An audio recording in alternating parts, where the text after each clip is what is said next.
This ought to be a fun one. So, continuing my marathon of extreme, graphic, controversial, shocking, disturbing, depraved horror films, I've come to what is probably one of the worst ones in that regard in my collection. It's not to say I've saved the best for last, I still have a bunch to get to, but it has been years since I've watched this, and figured why the hell not. It is foreign. It's the only film I have from this country. I don't even think they're really known for this kind of film, but we're going all the way to Argentina for 2007's Snuff 102. And yes, this is a bootleg. I got this off iOffer 8 years ago, probably. I had to make my own case. Looks like shit. Can't even read it. And it's kind of a mix of, if you take not quite August Underground or the Poughkeepsie tapes, which I am getting soon, so the Poughkeepsie tapes was not in my collection video, but that will be part of this marathon.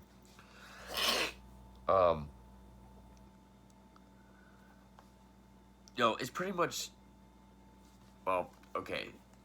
The basis of the story is there's this reporter doing a story on the world of snuff films, and she finds herself in one. There is more to it than that, but that's the crux of the story. The structure is very, very, very loose. It's very loose with its found footage and its regular filmmaking. It's definitely not afraid to do some fucked up shit. I would put it up there with the August Underground as far as how far it goes. Granted, it does do some stylistic stuff, so there's more implied violence in this than, say, August Underground. Not as in your face. But, came out in 2007, and it was directed by Mariano Peralta, who also wrote the film. And it stars Sylvia Paz as our lead, I guess. Eduardo Poli, Yamila Greco, Andrea Alfonso. Those are pretty much our three girls and our killer. And Rodrigo Bianco and Salvador Haidar in other roles. The music, which was a nice sort of industrial sounding kind of music. El Hemisferio Derecho, if I pronounce that correctly. And it was produced and distributed by T-Prod Films. And originally, when this premiered at I believe it was the Mar del Plata Film Festival, I just want to make sure it was that festival before I say the story. Why it's not saying on here, I have no idea. I believe it was that festival. People were getting disgusted and leaving so angrily that when they saw that the guy sitting over there was the director, they started charging towards him and trying to beat him up because they were so disgusted by this film. And this is one of the more depraved films I've ever seen. And I'm just going to say this again, just so people don't have to say it in the comments, even though I mentioned them in my collection video. No, I haven't seen Angel's Melancholy. I haven't seen, I can't remember the director's name, but he did Angel's Melancholy, also did Cannibal. Another one, Rhine something agates or something like that. Subconscious cruelty. Uh, Shogun sadism, tumbling dolls of flesh, philosophy of the knife. Men Behind the Sun is on YouTube. If I can remember, I'm gonna make that part of this marathon. A lot of the a lot of movies like that I have not seen, so you know, just saying it so you don't have to feel the need to put it in the comments to say, hey, check these out. I know about them. They're kind of hard to find, really. So I'll get them at some point. But for now, this is what I'm working with. So the film starts out really strange because you have a bunch of random shots. Like, you get this text about this film is, if you look up a user, he hasn't posted any content in a while, but he's the reason why I found films like this Serbian film, Inside, Martyrs. A lot of the sick films I have was because of this kid. His name is Squirrelface, Sqrrlface.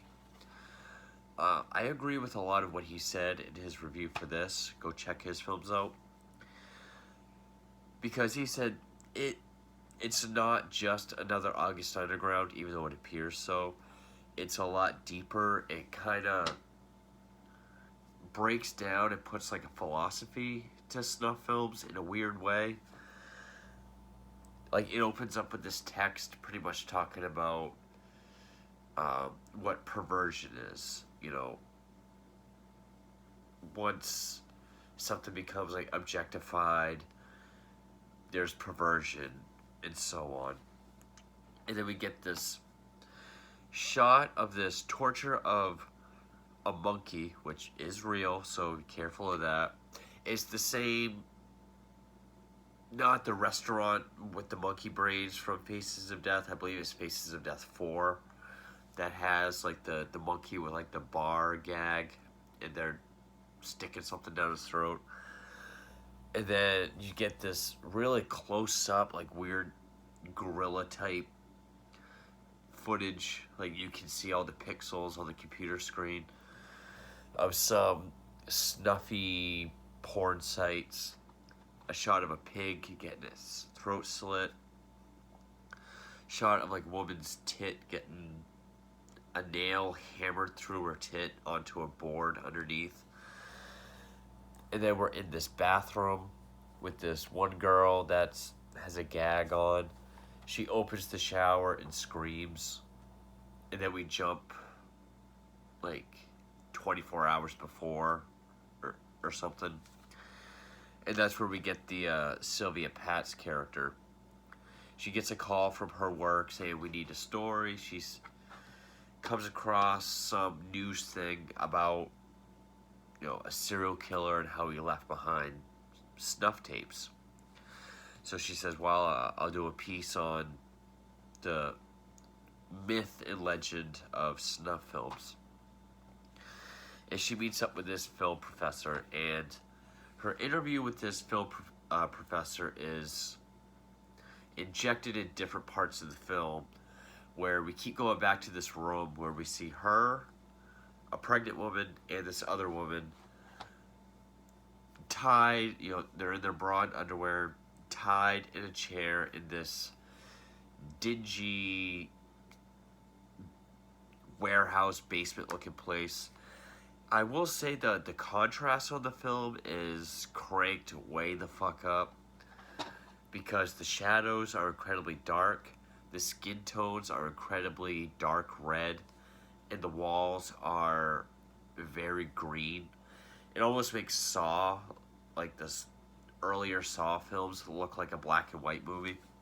That's how sharp the contrast is in this.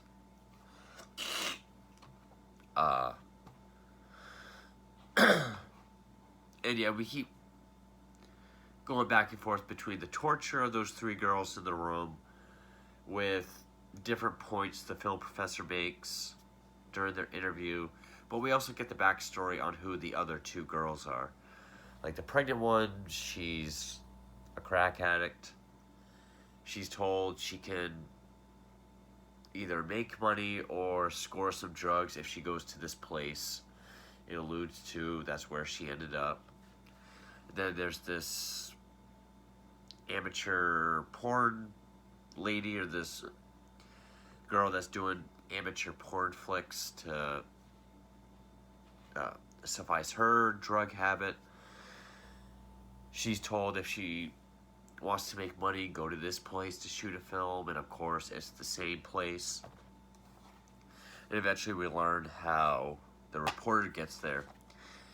And we see that the killer has a camera, and each girl gets her own tape that he numbers. So the first one is 100, then 101, and the reporter is number 102. So she's, I guess, the title character.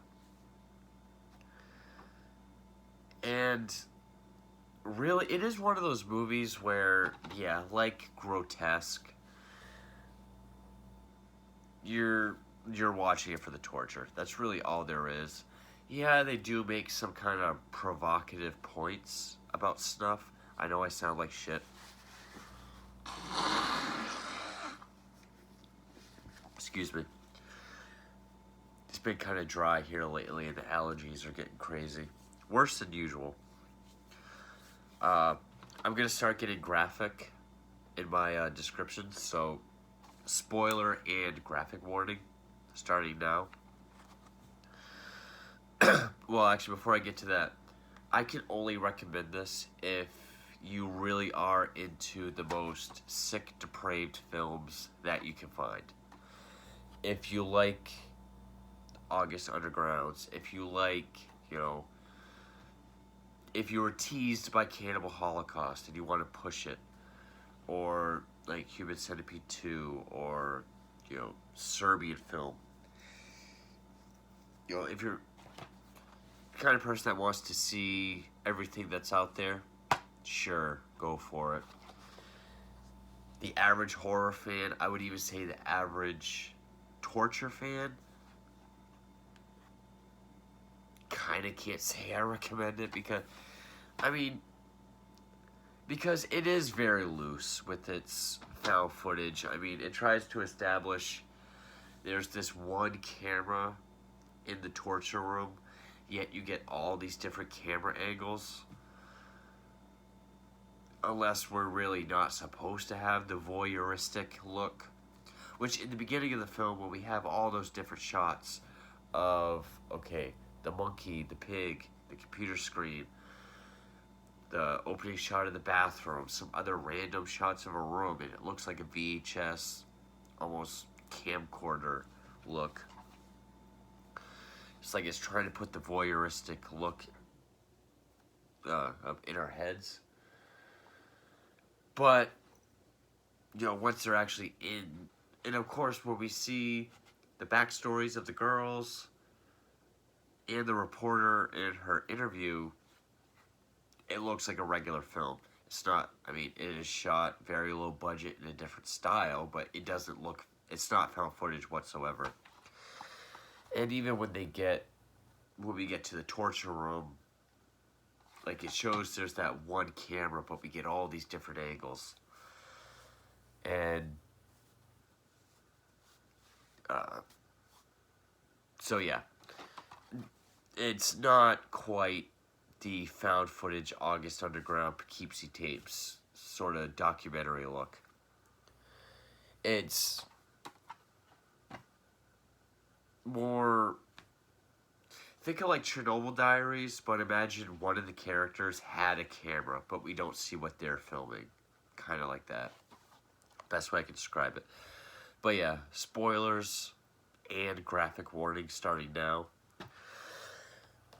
I'm not going to go when it goes back and forth between Film Professor and the tortures, because it's interspersed kind of randomly. But Squirrelface did bring up another point where the Film Professor says something about how,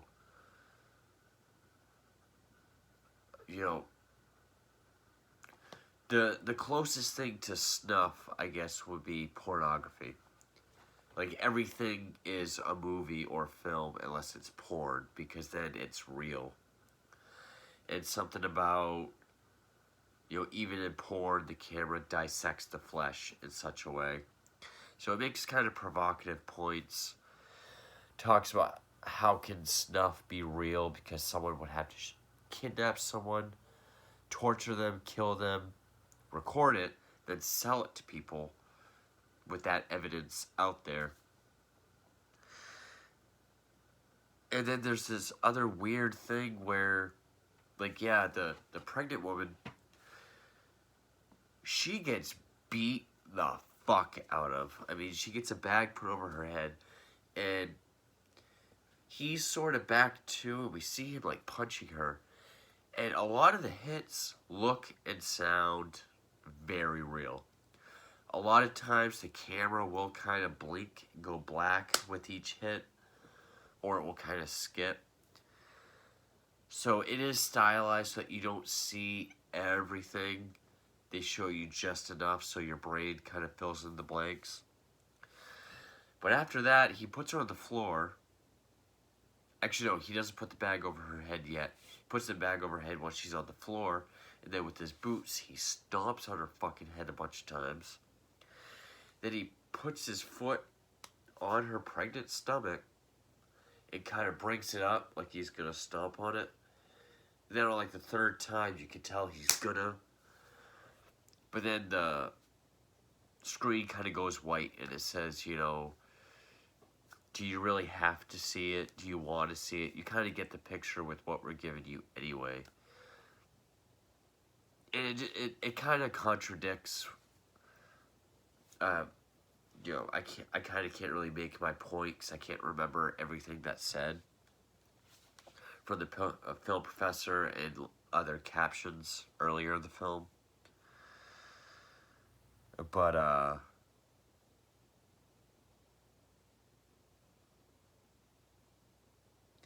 yeah, I can't. That whole do you really need to see it, and us not seeing that, not that we really want to, true, but it kind of contradicts, like, well, then why did they put the real pig, the real monkey, and probably the real nails through the tit? I agree with Squirrelface. It was probably just cheap little gags to shock the audience early on. It just kind of felt like a contradiction. But yeah, so she has that happen. Does anything else happen? And I will say, whoever recorded this that I bought it from off iOffer, I don't know what the fuck he did, but I had to watch this on volume 1. Like, my TV volume had to be on, like, level 1. Because it was louder than holy fuck. Like, take the sound of the 1976 Dino De Laurentiis King Kong, when King Kong screams. It has that weird, but make it kind of, like, harmonized and distorted. That is put over a lot of the torture scenes in this. Like, when it shows the reporter, a 102 girl, when it shows her, gagged and crying, it makes that roaring, screaming sound.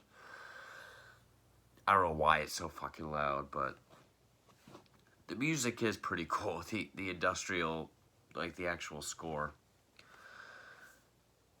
But,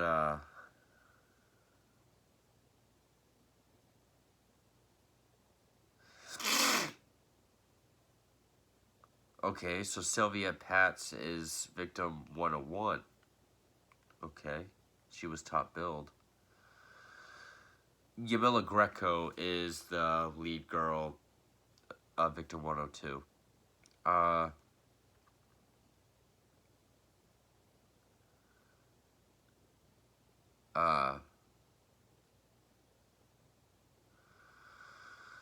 just trying to see what else the pregnant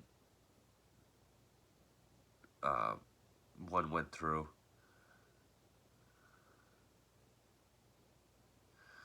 Oh, uh, yeah. After the bag's either before or after the bag with the head and the foot stomping, she gets her fingers cut off with these huge snippers. Um,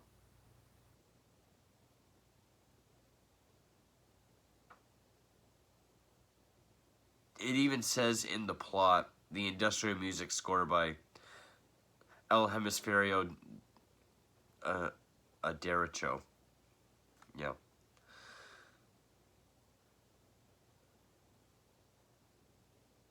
Stomps on her stomach, bites one of her nipples off.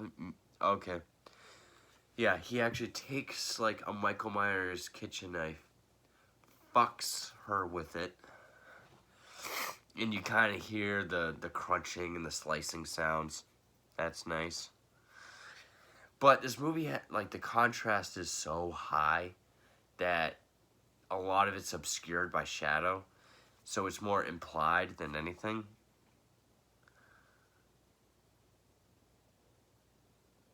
Um,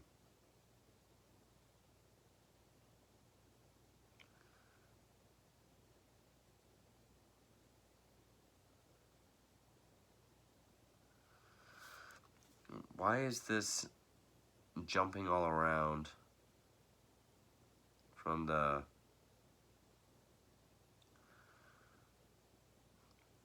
Because the other one, Victim 101, he does fuck.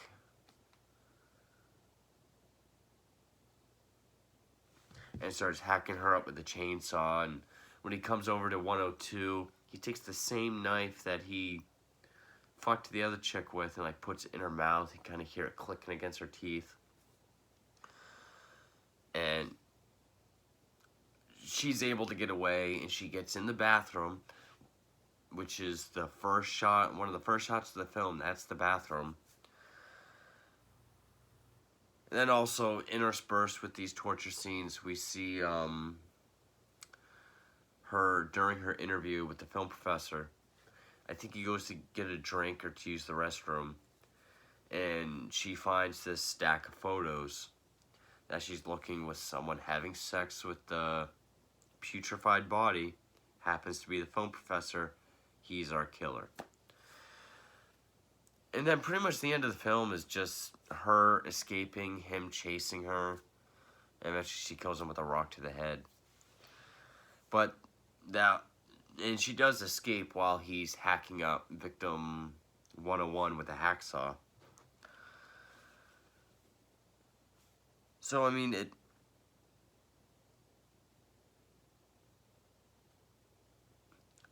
may not sound like I described a lot.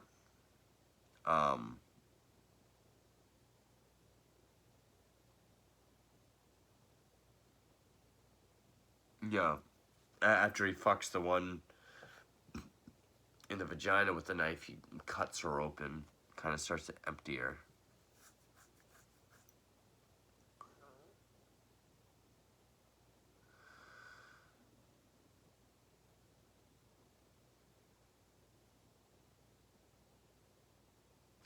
Yeah, she gets away because it keeps showing a shard of glass on the floor that she kind of shuffles with her toes till she can get it in her hands and cuts herself free. So, yeah, it feels to the level of depravity as, say, maybe the first August Underground. And it definitely is one of those movies that you would only watch for the torture. The plot is incredibly thin. But it does kind of have a couple thought-provoking lines that kind of talks about snuff and sort of the deeper meanings of it, which, I agree with Squirrelface. I wasn't expecting with this kind of film, but I can say I enjoyed it more than, say, Grotesque. I thought this was a much better movie than Grotesque. As well, as far as just a torture film, uh, you know, I feel like you kind of get more out of it than with Grotesque. But yeah, and I would rank this, again, with all the ones I said I haven't seen aside, I would put this up there with, say, August Underground, Serbian Film, Lucifer Valentine's Vomit Gore Trilogy as the most fucked up movie I have and have seen. But yeah, that is Snuff 102. If you made it this long, thank you for watching.